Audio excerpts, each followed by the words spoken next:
Hello everybody, welcome back to the channel. Today we have a little bit of a different video. This is a tag video. I've never done these. I don't know if I plan to do many more of these at all, really. We'll try this one out. This is a tag created by Alex's Archives. I was tagged by the Ansible library. Thank you. Both of those links are in the description for those channels, by the way. This is the book buying Q&A. Couple quick questions to get to know us readers and how we organize and deal with our libraries. All right. Question number 1 here. How many books do you own? Physical plus digital or just physical? Whatever makes most sense to discuss. I'll talk physical mainly here. I'm pretty sure in this room, I think there's between 600 and 900 books, physical, minus single issue comics. There's a lot of single issue comics. Haven't even attempted to count those boxes and boxes and shelves and etc. But as far as an actual physical count of books, I think I'm somewhere between about 600 and 900 physicals here. On the Kindle, I think I have 300 or so books. Number 2, what percentage of your books do you think you have actually read? For my physical book collection here, at the current iteration of where it's at, I would say of this collection here, I've probably read maybe 30% of the books. It was much higher previously. There's been a couple iterations of this library.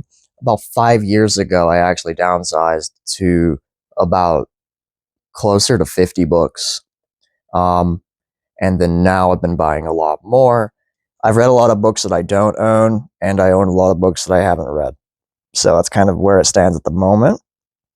Number 3, what percentage do you realistically think you will read? I want to say 100%. I am not a person anymore who buys a lot of books just to have a lot of books. I have, well, now that I'm in my 30s and I've been reading for a couple decades, I've really honed down on what exactly it is I'm looking for right now. So I've been able to buy a lot of stuff that has me extraordinarily excited to pretty much read everything. I can't think of anything that I have on the shelves at the moment that I could pick up and be like, oh, I don't necessarily ever want to read that. Number 4, how do you decide whether to buy a book instead of borrowing it? I would say 90% of the time I am inclined to buy. If I read a book and I like it and I think it fits in the library, I will buy a copy. Books that I feel are historically important, I buy a lot of reference books. I buy a lot of books that I believe are historically important to like literature. So I'll buy those. I definitely try to add as many of those as I can. Number 5, what do you do with books after you read them? Do you keep them? Do you unhaul them, donate them, resell them, etc.? For the most of them, they stay. There have been a couple that if I'm just super not jiving with it, it goes, unless it has ties that kind of keep it here through like historical context or reasons that I find are important. Good examples of this: Wild, The Band of the Wild, The Call of the Wild, The Breath of the Wild, the fucking Kings of the Wild, and Bloody Rose, Nicholas Eames. I bought both of those expecting to love them and keep them on the shelf forever, but I read the first one and it didn't jive with me at all, so I ditched both of them. I'm often trying to get better copies of the books that I have. Earlier copies, better edition, earlier copies of the books that I have, unless it's like Frankenstein, which I have probably 4 or 5 copies of at this point. And The Hobbit, I also collect a lot of those.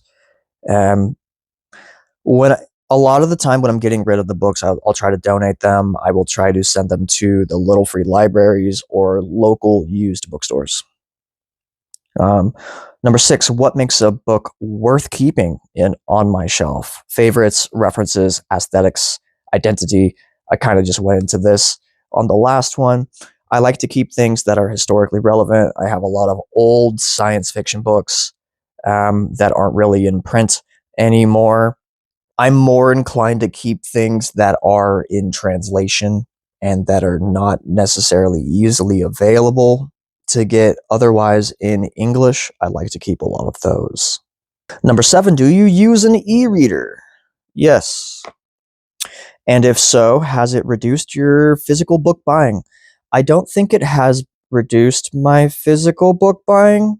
I have noticed that my physical book buying in general has gone down. Um, I don't think it's because of this. I do a good amount of my reading on this nowadays, especially when like in darker situations. That's really good for this. I like that. But as far as actually reducing my buying, I don't think so. Number 8, how often do you use the library instead of buying books? And for what kind of books?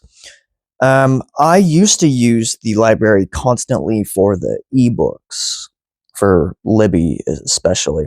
Absolutely comics. Manga, I'm reading Berserk through the library right now and absolutely loving that.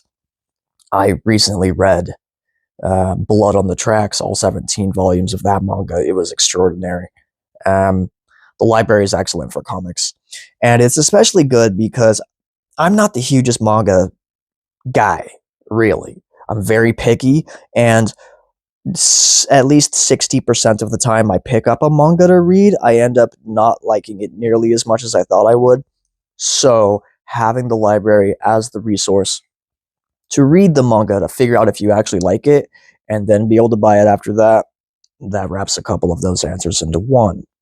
Question number 9, what is your biggest, quote, regret purchase, unquote, or category of overbuying? Unread classics, BookTube hype, impulsive buys, etc. I can't think of too many things that I'm actually regretting buying. There's a couple purchases, mostly within the more modern fantasy sphere, that would be closest to purchases. I have a full hardcover set of Harry Potter. Yes, I'm the perfect age for it. I'm 32. However, every time I look at the books on the shelf, it kind of makes me mad just because actually reading those books I find very infuriating and clunky, and they feel like they are taking up space on my shelf from a book that is more worthy of actually being there.